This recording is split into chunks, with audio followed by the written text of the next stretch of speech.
Let me read to you a passage from the 12th chapter of St. Luke's Gospel, verses 49 to 53. It's the Gospel for Thursday of the 29th week in Ordinary Time. St. Luke writes, Jesus said, I have come to bring fire to the earth, and how I wish it were already kindled. But I have a baptism to undergo, and how distressed I am till it is completed. Do you think I came to bring peace on earth? No, I tell you, but division. From now on, there will be 5 in one family divided against each other, 3 against 2, and 2 against 3. They will be divided, father against son, and son against father, mother against daughter, and daughter against mother, mother-in-law against daughter-in-law, and daughter-in-law against mother-in-law. That's from Luke chapter 12, verses 49 to 53. What does it suggest to us? Well, it suggests things about the importance of the truth. You know, it is often thought that philosophy is a discipline of the university alone. By that I mean that philosophical issues and a philosophical consideration of those issues is considered to be the business of departments of philosophy or those who are their products. It is deemed that the ordinary person, the ordinary family man, the ordinary worker or professional is scarcely caught up in such matters. But in fact, the establishment of departments of philosophy in Anglo-Saxon universities considerably post-dated the rise of the discipline itself. Philosophers were writing in England who had little connection with the universities. This was to be expected because philosophical questions underpin every position the ordinary person takes. One of the most characteristic issues of the modern mind is that of the status of his knowledge, and especially of his basic convictions. Are they, and can they be said to be, objective? If all are agreed on something, the question scarcely arises. Let us say that the whole country is agreed that an economic downturn or upturn is in process, as the case may be. In such a setting, no one would think of asking whether man's opinions and convictions can be properly regarded as objective. But consider matters of religion, where there is no such agreement. The community of nations includes a vast spectrum of religious belief, and in the typical secular society, every man's street includes those of deeply divergent religious convictions. A courteous tolerance is imperative for social order, and if the rights of others are to be respected.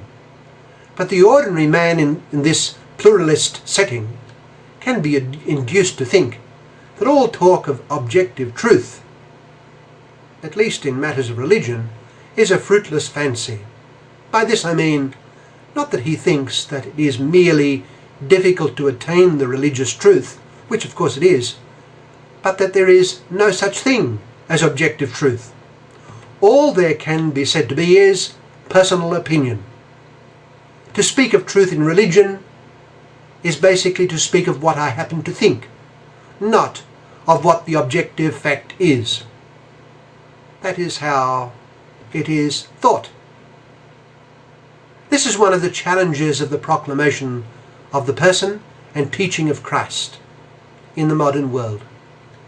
The baptized Christian, and the church of which he is called to be a member, will not allow that truth is relative to each person, and that therefore it does not represent a moral obligation on the one to whom it appeals.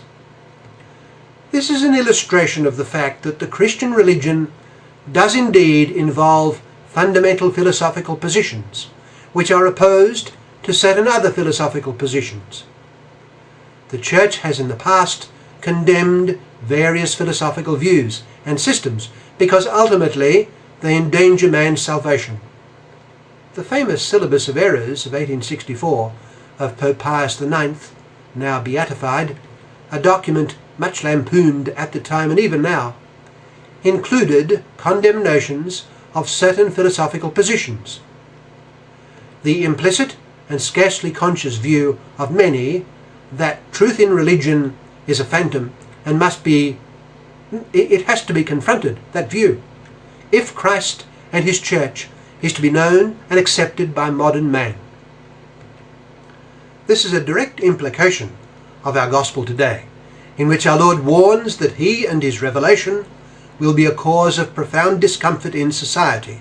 Do you think I came to bring peace on earth? No, I tell you, but division. From now on, there will be 5 in one family divided against each other, 3 against 2, and 2 against 3. They will be divided, father against son, and son against father, mother against daughter, and daughter against mother, mother-in-law against daughter-in-law, and daughter-in-law against mother-in-law. Our Lord was saying to his disciples that central to their mission is the conviction and the teaching that the truth about him is absolutely objective, and that it imposes a moral obligation of assent. If a hearer refuses to allow its objectivity precisely as the truth, then he is in danger of being condemned on grounds of moral fault.